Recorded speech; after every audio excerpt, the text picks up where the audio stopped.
Morning guys, I'm gonna make a Japanese chicken curry with rice today. After I was scarred by my rice cooking incident with the Instant Pot carb reduced machine, I'm going back to the good old Zojirushi. So this is an induction cooker. I've just washed 3 cups of jasmine rice, so that is pretty standard homemade jasmine rice from Costco. Jasmine rice is a medium grain rice, and I've washed it 3 times until the water's gone clear. I'm going to come down here and make sure that it's set to jasmine, and then after I've drained away as much water as possible, I'm going to fill here on this marker which says for jasmine up to the 3 line. So I'm going to use filtered water for that. I know it sounds a bit maybe over the top, but that's how I like it. And I'm just going to make sure that I don't go over the 3 line. Right up to it. There we go. Make sure it's right up to 3 line. Press down and then press start. So you'll know it takes 59 minutes. Let's look at our other ingredients.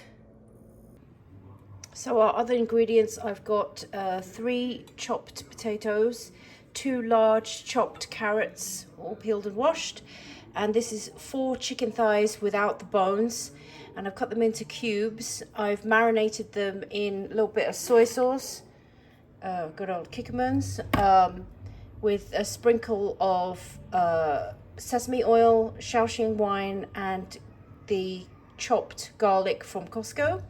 And then for this, we're going to use some of this S&B golden curry sauce. This one's medium.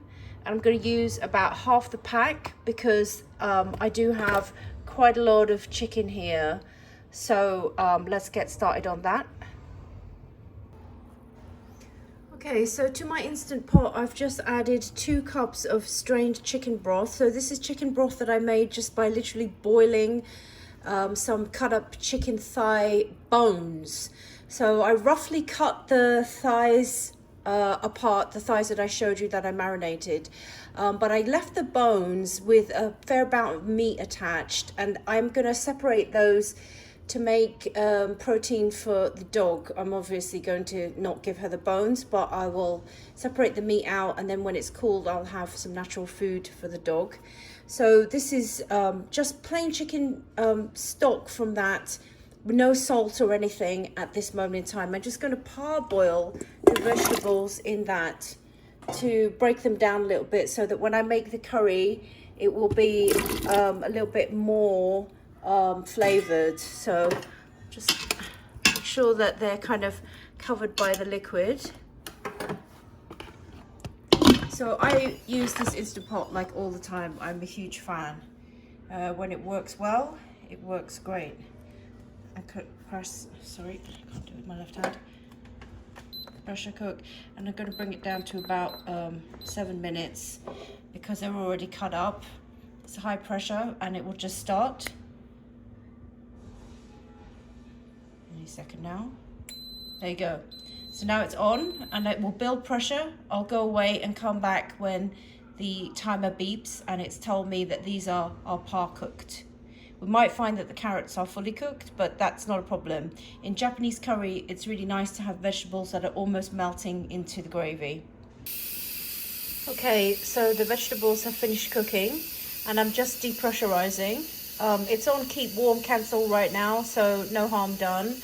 But we're probably going to have to hold them before we start cooking the chicken because you want the meal to be finished at the same time as the rice. So unfortunately, because the rice takes so long, there's going to be some kind of pause in this process. So let's wait for the pressure to release. Finished releasing. And here we go. So they look cooked, and you can tell because some of the scum from the chicken meat broth has gone, so I might have to strain those. But yeah, if I put a fork in those, they are done. So I'm gonna scoop those out and then carry on. I can actually turn this off because I'm gonna scoop it out. So press off. There you go. Okay, so it's been 20 minutes and I've got about 9 minutes left of cooking time on my rice. So I'm going to start assembling the chicken curry.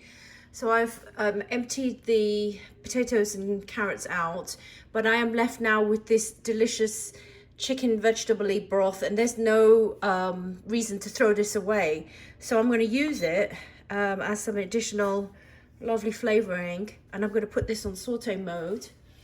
And so with this pack of curry, medium hot, it usually comes with the little sections divided, but because it's kind of an awkward, I just use a knife to kind of cut up the cubes. So that's the amount that I want. I'm just gonna throw those all in. I've got a couple of extra ones. Just use a knife to, and then I'm gonna use this liquid to just dissolve some of this curry paste.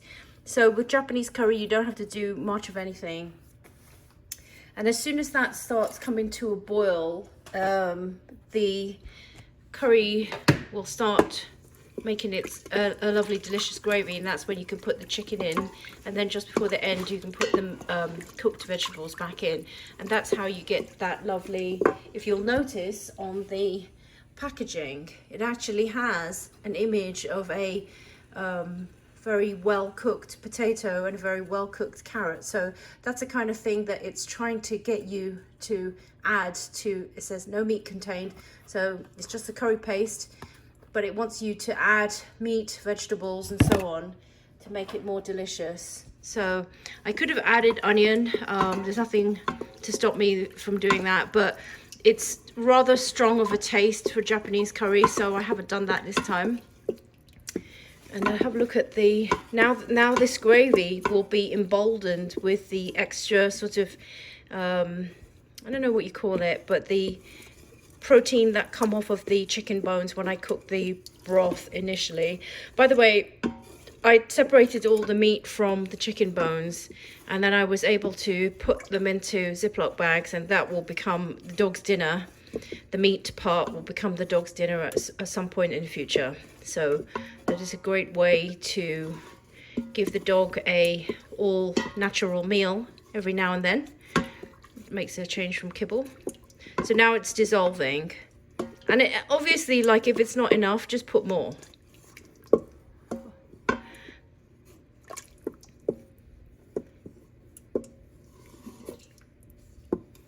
Right. So now the chicken's going to go in. Let's put that in. There you go. And that has got some extra soy sauce and falling onto there. So it's on saute mode, so this will start also coming up to cook. So I'm not going to use pressure for the rest of this, and I'm not going to worry too much about these little tiny bits of carrot that were left over, because you're going to add carrot anyway. So just keep stirring that.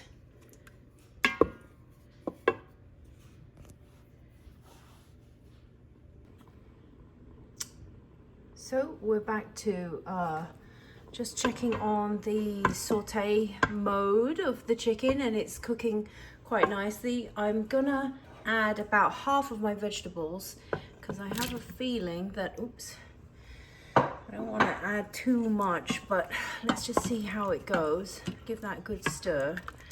And somehow the gravy has thinned out because of the amount of liquid, but the potato will break apart and actually thicken the gravy. So when we get to about 90% cooked, we can taste it and adjust the seasoning if need be. So here it is, and I did have to give a little chili powder just to increase a little tiny bit of the spice, but I think as far as the gravy goes, I think this is a decent texture, and I don't think it needs anything else. I added a tiny bit of water to clean out the fluid that contained the marinated juices of the chicken, and I added that early on in this cooking process. So all of that is now thoroughly cooked.